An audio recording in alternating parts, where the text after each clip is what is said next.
So, Reggie, is there any similar teachings, false teachings today that would compare to the magnitude of those teachings that Paul was addressing in Galatia? Well, I think the rule of thumb, Dusty, is if I'm being told that what Christ did on the cross was good, but not quite enough, and that I need to add to it, then you're in this Paul danger zone. And that means, how do I confess my sin?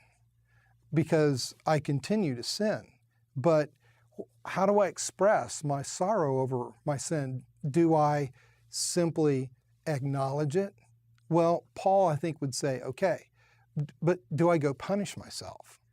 Do I take a knife and cut myself? Do I take some sort of a whip and beat myself on the back?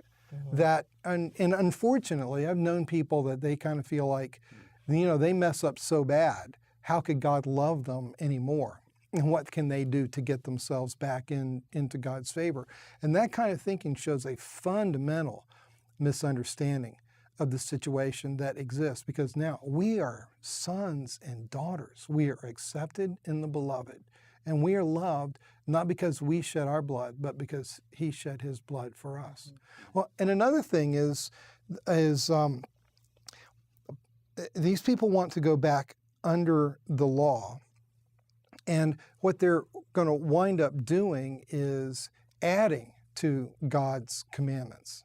And whenever you add to God's commandments and make our relationship with him a matter of following a code instead of pursuing a relationship, then I think you're going to have Paul coming down on you.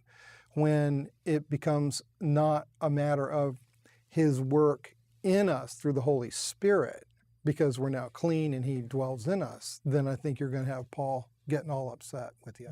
Yeah.